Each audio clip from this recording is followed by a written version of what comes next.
Good morning, everybody. Republican candidate for Wisconsin. Man, that's loud. For Wisconsin's state 10th district senator race, Representative Rob Stafsholt is my very special guest today, Friday, October 30th, 2020. Rob is the Republican challenger up against the Democratic incumbent, Patty Schuchner, on next Tuesday for the election. I'm Ben Dryden. Thanks for all of you for tuning in today. But you know what? Let's get right to it. Let's get him on here if I can figure out how. Sorry. I don't know if you know, but we have this whole new system, so I'm trying to learn it. I think that, boom. Buddy, good morning. How are you? Good, Ben. How are you? Fantastic. I cannot wait for Wednesday. What, is there something going on Tuesday? It's the day after the election. Yes. Well, we're happy to be here. Things are kind of wrapping up, but we're happy to be here and trying out your new technology here that we need to get used to. Yeah, thanks for being patient with all of that. And by the way, you should now be able. So you're for people that don't actually know stuff at home, a little behind the scenes, right? Right. You're now able to see everything that I see, and I think now you'll be able to even see something on the screen right there. Jamie Brackeen, good morning. So good morning, Jamie. Thanks for commenting. So obviously, I'm excited for Wednesday. What are you excited for? I'm excited for Wednesday as well. I think, it's been a long pull for everybody. It's been a long time in the making, and both sides work hard on all the races, and they pour their hearts into it, and it's nice to get to the finish line and figure out where all the efforts paid off. So Patty and I are facing off against each other, but she's still the state senator and I'm still the state representative in this area. Yeah. So we've done events together, and we've shared the similar ideas that come next week, Wednesday, it'll be nice to be done. So, well, I can tell you, I have an enormous amount of anxiety for you, specifically you.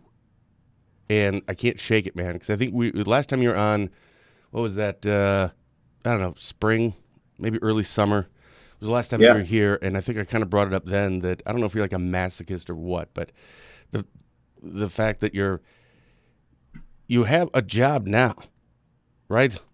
And you could run, and there's, I would assume, incumbent, et cetera, whatever, and more than likely to probably win that race. And why go for this? I mean, this is. Yep. So I like to use analogies. It's the only way my brain works. Helps me understand things. Now, by the way, I can use analogies. Chris Fitzgerald can't. Otherwise, he gets quoted in CNN and in the Washington Post, and he gets those wrong. So sorry, Fitzy. But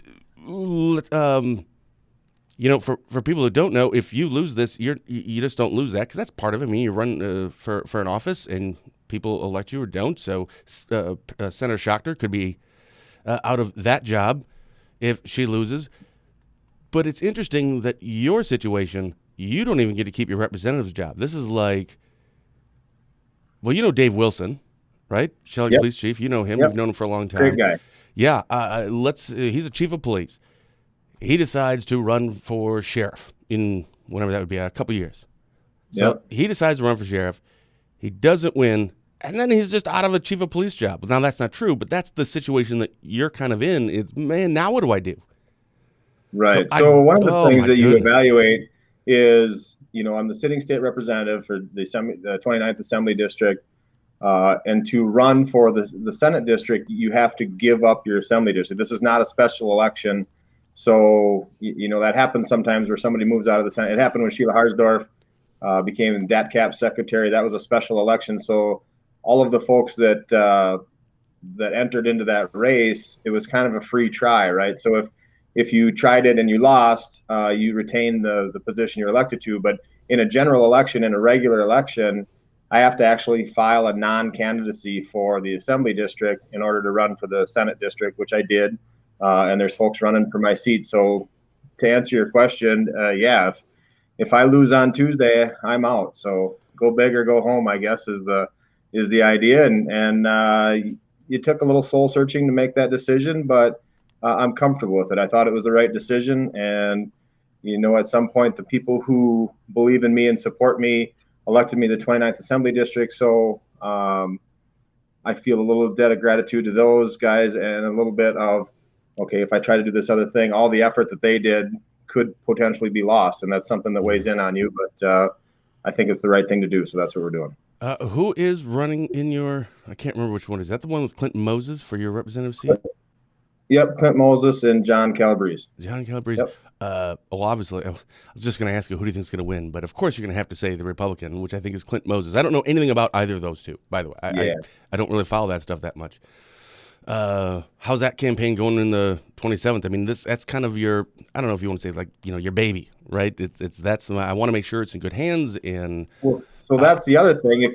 If you give up your seat that you hold, and then it flips to the other side, there's a little bit of accountability for that too. So, Clint came through a three-way primary, and I think that made him stronger. And now he's moving on to the general, and nearest I can tell is doing a good job. And John Calabrese ran against me last election in 2018, so he's not unfamiliar with campaigning, and it's a good, fair debate and shakeout down there. So. Hopefully Clint Moses comes out of that. In that district, is it typically red? Is it typically a Republican district, or is it one of those, it can go either way anytime? It depends on what your definition typically. It was a long-held Democratic seat for decades, and then a guy named Andy Lamb from Menominee won it, flipped it to Republican, and then John Murtha held it for about 10 years, and now I've had it for 2 terms for 4 years. So traditionally it was Dem, but it's been kind of slowly trending to Republican. It's called the 52% Republican seat. So it's close enough to the center that it's well within play for both sides. So the seat that you're going for now, the 10th Senate District, Patty Schachner, and for people that obviously most people in your area remember this, is that it was a special election for that seat, and she was against Adam Jarkow. Yes, I got to say it again. Then he lost again. Yeah, I'm familiar with him. I love. She didn't just beat him; she stomped him. What's that? What? She didn't just beat him; she stomped him pretty good. I know, and I even brought up yesterday when Janet Bewley was on, Senator Bewley, just because I just love it. I like Adam, I really do. He's polarizing, but he says what he wants to say. If you like it, great. If not, pound sand. I kind of like people like that. But that was a special election, which is a special situation. It's unique. It's just the two of them. And I think even Senator Bewley yesterday said that was kind of a surprise, right? That it's kind of a Republican Senate district, or at least lately. Yeah. So that was kind of a surprise. Now with the presidential election, now with you're voting for a whole bunch of things. How's that going to play in when you talk to your team, your campaign people? I'm sure everyone's telling you, okay, so this is what to expect, and this is what it is. And I don't know if there's internal polling, how that stuff works. But if this was a special election, I mean, we saw what happened with Adam a couple, 3 years ago, whatever that was. So I'm assuming this makes you have some more confidence to be running for this because it's in a regular election cycle. Or am I way off the mark on this?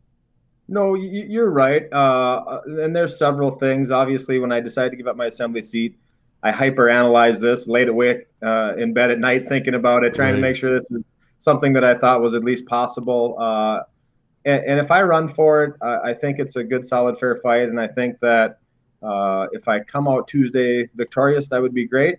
But I think also at the same time, if for some reason the cards don't go our way on Tuesday, that I don't know what else I would have changed about this campaign. I mean, obviously there's small details here and there, but we put our plan together and we've implemented that, and we've been doing doors and talking to people and trying to get our message out and talk about why we think we're a better choice and a clearer path. And that's what I'm bringing to Tuesday. So there was a lot of things in that special election that each, in my opinion, there was 4 or 5 things that each cost a few points here and there. And if any one of those things would have happened individually, I think likely that race would have gone the other way. But the fact that they all happened together, it was kind of the perfect storm, and it got Patty a significant win there. So, all right, hey, we have a question here. Sure. Where is it again? Can you speak to the anger in? Okay, so don't use words I don't know. Vitriol of the left this cycle. Pretty disappointing. So I'm not really sure specifically what Kevin is referring to. Well, I had something I thought about last night, so maybe that kind of ties into this. Is I hear candidates talking about, or I see them on their Facebook pages saying that these attack ads that are, they're saying about me. I'm in Spooner, so I'm not even in your district, so I don't get like mailers or anything from you. Really, I just get the stuff from the 7th Congressional District. That's pretty much it. Sure. But when that stuff comes out, and if it's not directly from you, right? So this isn't your ad. It's from a PAC, or it's from other people do this stuff. Yeah. Are you? I know there's a fine line there, or maybe there's a very, very not a fine line. There's a big black line right there, and you can't cross this. So do you find that sometimes you see an ad that is supporting you that you see for the first time on TV or in a mailer going, what the frick? I didn't even know we did that. Yeah, or does somebody at some point, like, you got to know? So there's a law in Wisconsin that doesn't allow third-party groups to collaborate with candidates. And it's for good reason. It's to make sure that things are separated. However, there's advocacy groups that believe in me and support me, and there's groups that believe in Patty and support her. And they all do whatever they can and send mailers and support their candidate on both sides. And so the collaboration law says that they can't call me and say, this is the piece we're thinking about putting out. Here's what we're going to say about you. Here's what we're going to say about Patty. What do you think? I can't edit it. None of that happens. And so I think a lot of the general public doesn't understand. They're not confused, but they don't understand that, every single day, someone or 10 people say, Jesus, stop sending me stuff. I got 7 of your flyers in the mail yesterday. Well, my campaign sends about 1 flyer per week, sometimes a couple, depending on if we're targeting a certain group. You had your sportsman group or your pro-life group or whatever that might be. That might be a special lit piece, but then in general, we have our general campaign pieces. So I would say average 1 per week we send out. And if you're getting 4 or 5 or 6 or 7 in your mailbox in one day, and it doesn't matter whether you're a Patty supporter, a Rob supporter, whoever it might be. When you look at those campaigns, up in the corner, it's going to say paid for by, and you need to know whatever your candidate's campaign committee or what they call their campaign. So mine is Taxpayers for Stafsholt. So if it says paid for by Taxpayers for Stafsholt, that is something that I did. That's something that I paid for and something that I sent out. If it says some other group, Making Wisconsin Better or XYZ Alliance or whatever it might be, that's a flyer that I didn't pay for. I didn't have anything to do with designing. Patty didn't have anything to do with designing, whatever. We don't see those until they hit our mailbox just like anybody else. And it's a little frustrating because sometimes we're held accountable for something someone else does. And we saw that in that special election. That happened a lot on both sides. There were things that that special election got pretty ugly, and I'm trying really hard to make sure that doesn't happen in this race. So far, it hasn't on either side. But there's groups of people that's their tendency to go that way right away. And unfortunately, some of the candidates are held accountable for things that really are outside their control or we don't have a part of. But that being said, that rule or that law is in place for very good reason, to make sure that people aren't getting all kinds of dollars and support under the table. Everything needs to be transparent. We filed campaign ethics reports. I think the last one just came out, I don't know, a few days ago. We just did another one. So it's kind of a never-ending thing of reports and sending stuff out, and it's a lot of paperwork. And you send in $25 or $50 to Taxpayers for Stafsholt, and we record that, take copies of it, and it all becomes part of this report. So it's transparent as to who's supporting who. And so there's good reason for the way things are done. It's just sometimes a little frustrating when people hold us accountable for something we don't have control over. Well, and I'm assuming at some point, and I don't know if this is specific to anything that you've seen from in your campaign, even some of your own mailers or the people that are doing things on your behalf, well, not your behalf, but, supporting you with all that stuff. Sure. It may be like, oh, dang, that's a little aggressive. Yep. Like, that's actually, in a weird way, going to hurt me, because now people are, like you said, people are going to think I'm the one who's like writing these things, signing off in, and I approve this message. I didn't even know about it.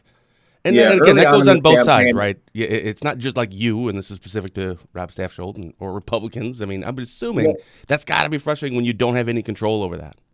Well, and all sides do this, all campaigns do this. You hire somebody that's professional that does graphic design, and they do messaging, and they do all that. So you hire them. And sometimes you're not on board with the tone that they take. And that happened in this campaign. It's happened in, I think, every campaign I've been in so far. There's always been at least one mailer somewhere that I just thought was not fitting for the tone that I was trying to send in my campaign. And this campaign was no different. Right off the bat, they sent the first few flyers over, and I objected to those, and we had to redraft them and whatever. And I'm sure some of those designers get frustrated, but at the end of the day, you need to be in control of your campaign, and I've done that. I think that the message that we put out has been about the things that I've accomplished and the things that I want to accomplish, and then also, compare and contrast is fine. Patty's got a voting record. I have a voting record. Compare and contrast is fair game. That's what you voted on or what you didn't vote on, you voted for or voted against. That's all fine. But what I really get frustrated with in all of politics is the personal attacks. And I've seen it on both sides. And I know that this presidential election has really kind of heightened some of that, and the emotions behind it are at an all-time high. So unfortunately, I'm not sure how we get past that, but we need to. I think we need to have the ability to have a debate, disagree, and not take it personal. I mean, we stand up for a set of policies and a direction and the things that we're willing to vote for. And myself, I'm not willing to compromise those or change those to keep the job. Those are the things I believe in, and if that's what you want, then I'm the guy to vote for, and if that's not, then I'm not. So I don't change that, and I think that we just need to leave some of the personal stuff out of it. And it's unfortunate. It's happened to me. It's happened to Patty. I've seen it on both sides. It's just unfortunate. And it's usually a small number of people on both sides that are really, really active in that. But it's part of the gig, I guess. Part of the campaign. Hey, we have another question here. Actually, a few more, but this one is Rob. How come you, and I'm bringing this up because I've actually heard this before. So how come you only voted 48% of the time as representative? So first of all, I don't know if that's true. I'm assuming it's true, but you can tell me. And I don't know. Do you want to address that? Sure. Yeah. So that's actually not true. I have never one time missed a floor vote on the assembly floor. What is true is, and what she's referring to is, we have all these different committee hearings and informational hearings and all the different committees you're on. We have those, and they go on a lot. So the unfortunate part, and the thing that I learned soon when I became elected, is you just can't be everywhere all the time. And obviously sometimes there's different committees going on at the same time. And for instance, one time I remember I was in the Capitol for one committee, and colleges and universities was meeting at UW Oshkosh. You can't be in two places at one time. So you're absent for one, not the other.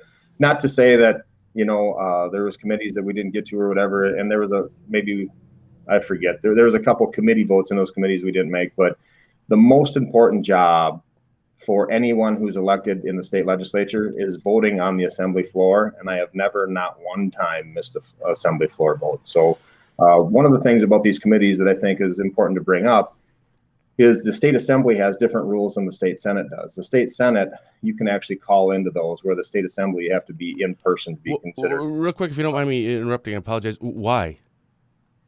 It's just the assembly rules that they put together.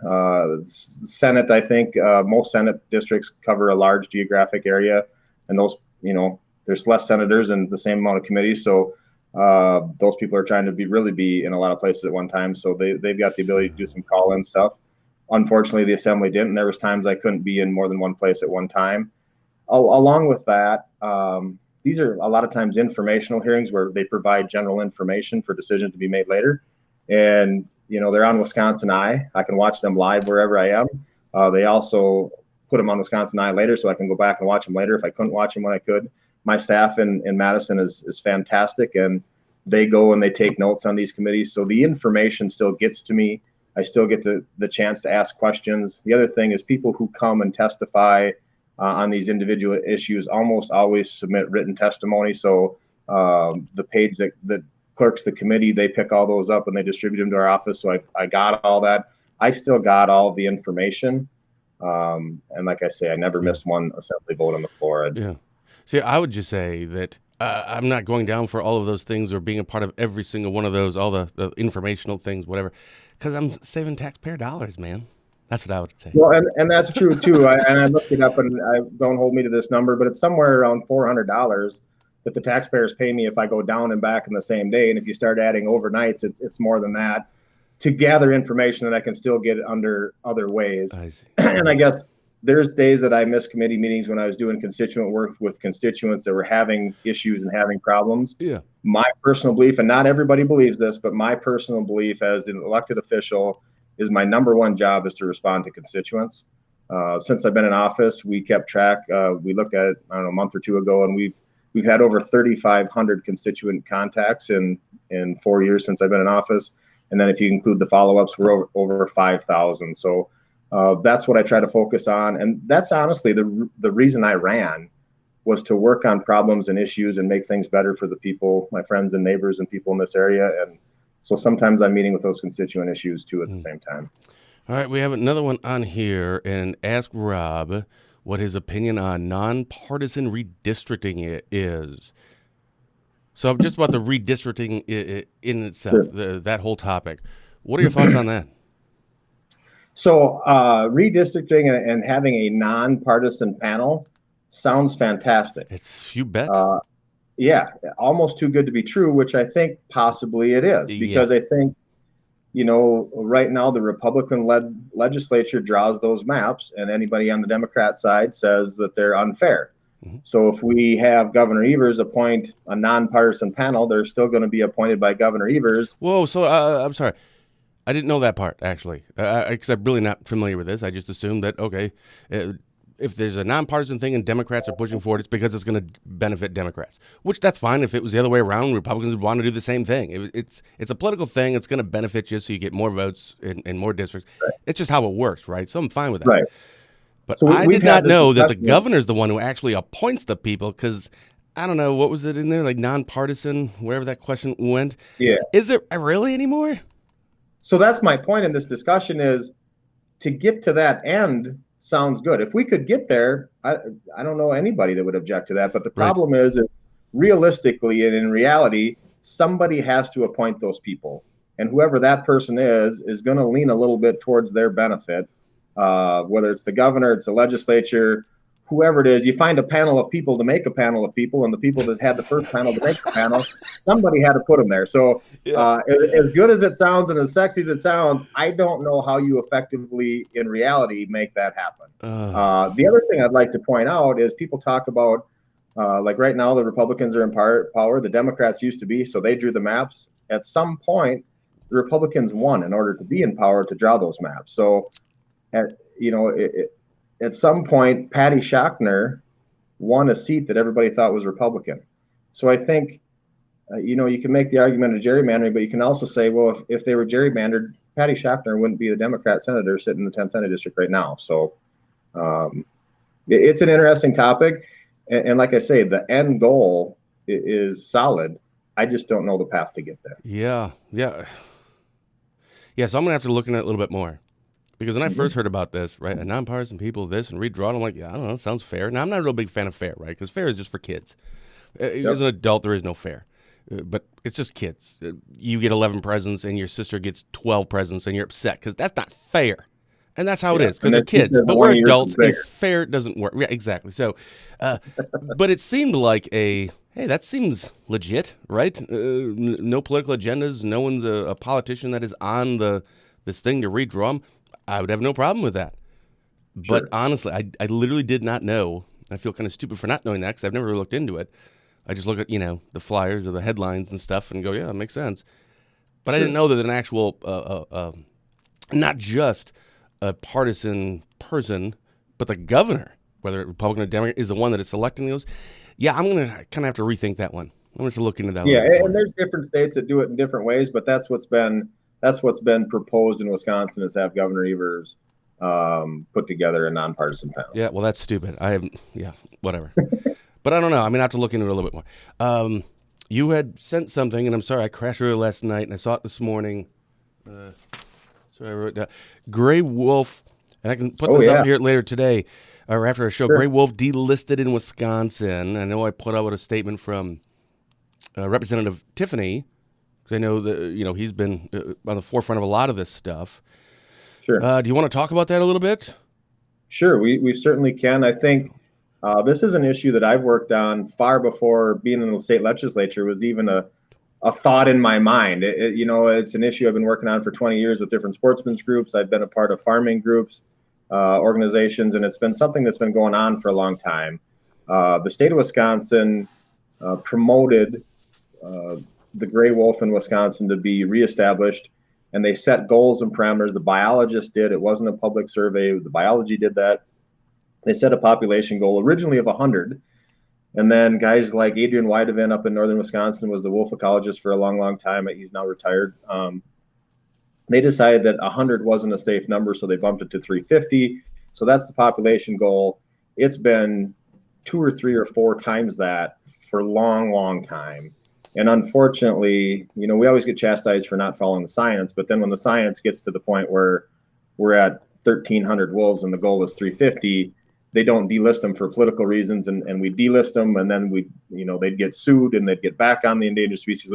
It's been an ongoing process. So one of the most frustrating things that I'll just say about that is I believe in the system and I believe in the judicial system. However, one of the most frustrating issues that I've had is we have really good biology. Adrian Weideman is a smart guy in Wisconsin. He's been here. He's walked the walk. His wolves are a huge part of his career.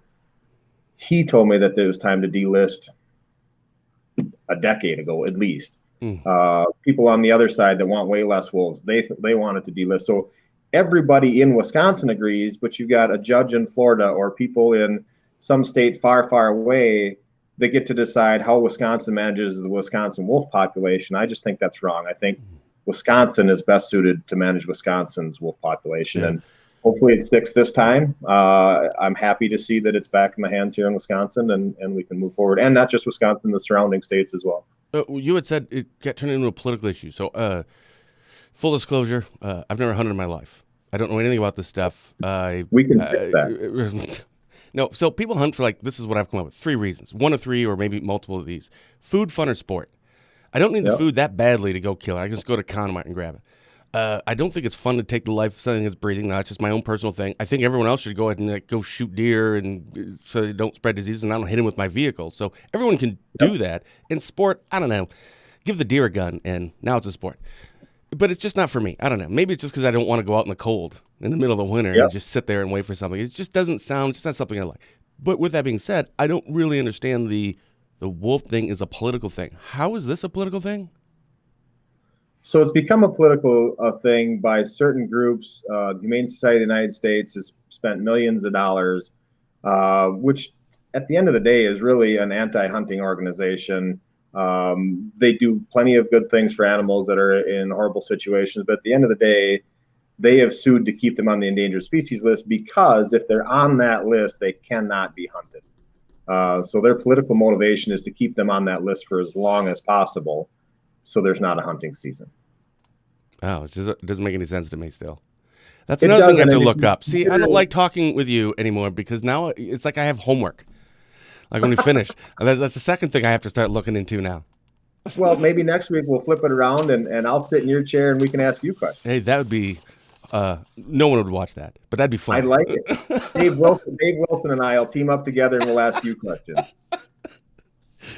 I'm down. I am. I'm totally down. And it's gonna be great because I'll answer every question like a politician. Yep. Yes, it'll be great. Factual and right to the point. Is that what you mean? Yeah, that's what I meant. Oh, that's what I thought. Hey, I heard.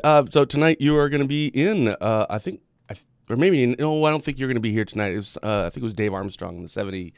What is that? 75th. Yeah.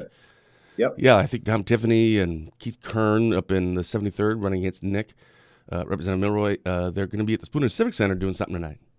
Oh, really? I hadn't heard that. Yeah, someone sent me nervous because I didn't know that I was going to be anywhere in my schedule. I was busy looking down while you're saying that to see if there was something I missed. But yeah, no, I don't believe I'm at that. Oh well, yeah, it's I don't know. It's like it's 6 o'clock or something.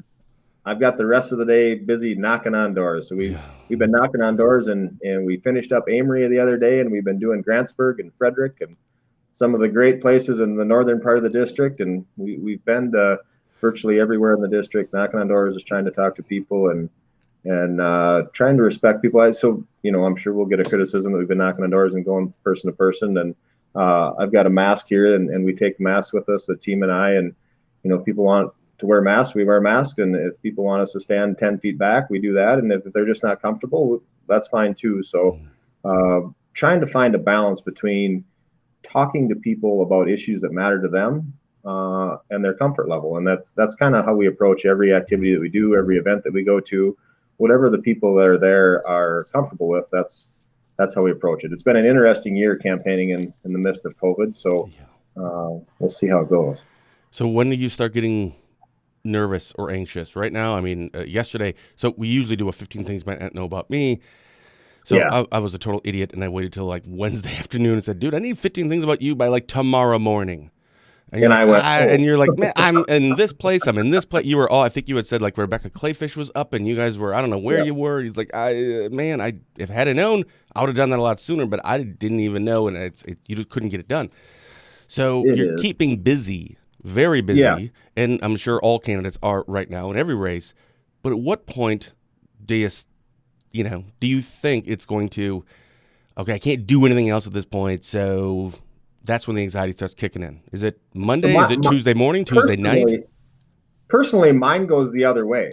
I had much more anxiety 60 days ago than I do now. 60 days ago, we had all this work to do. We had all these doors to do. We had this whole mail plan to implement. We had all these events to put on. Like you said, Rebecca Clayfish was up here, and we had a couple of round tables.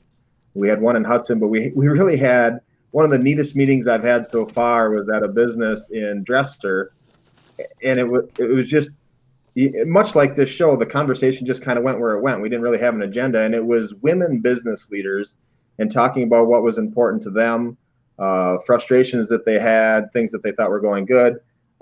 Really one of the coolest meetings because I'm sitting at a table or in a room where we were spaced out a little bit. Basically with all women, and I learned quickly to just shut up and listen. And probably in life I'd do better if I did that more often in a room full of women.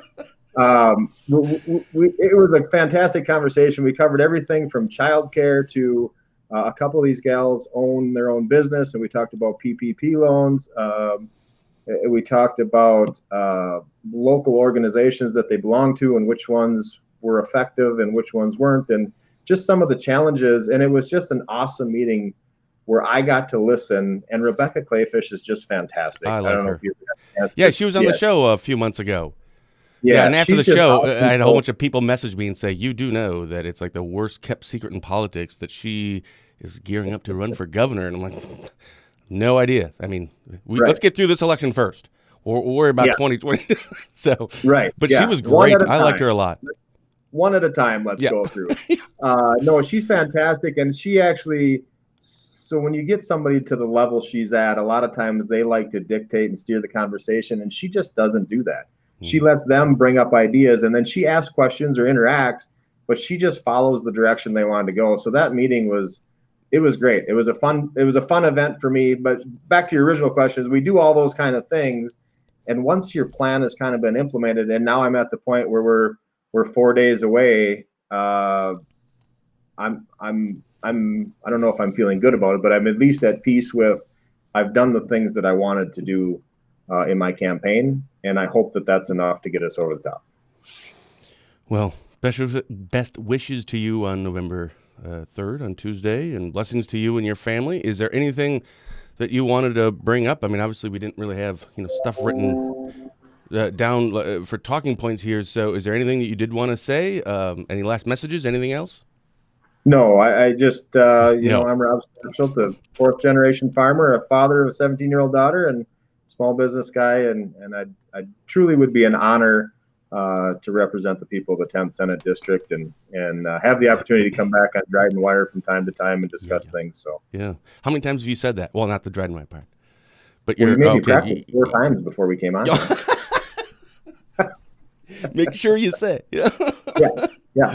DrydenWire is great, and we appreciate to have kind of instant access. And you and I have talked about this prior to DrydenWire being here.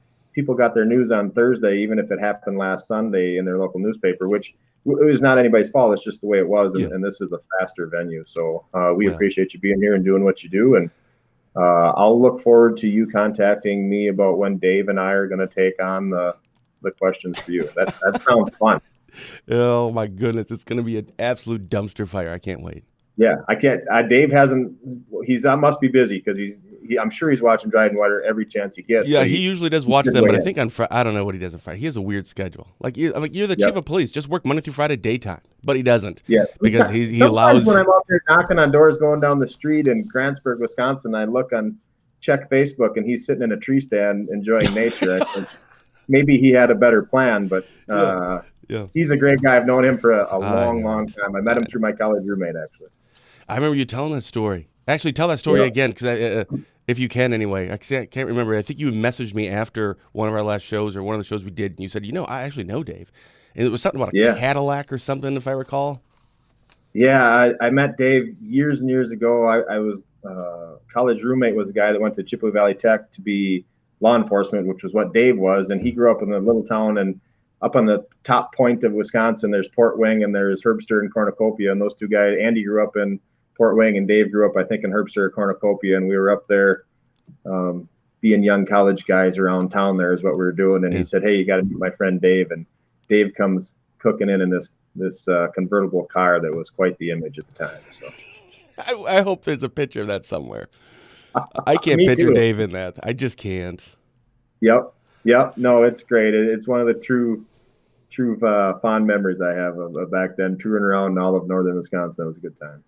Rob, thanks a lot, buddy. Thank you. We'll talk to you soon. Yeah, you got it. Special thank you to my guest today, Republican candidate for Wisconsin State 10th District Senator, Representative Rob Stafsholt, and thank all of you for watching. Until next time, stay safe, keep your social distance, and as always, have a blessed day.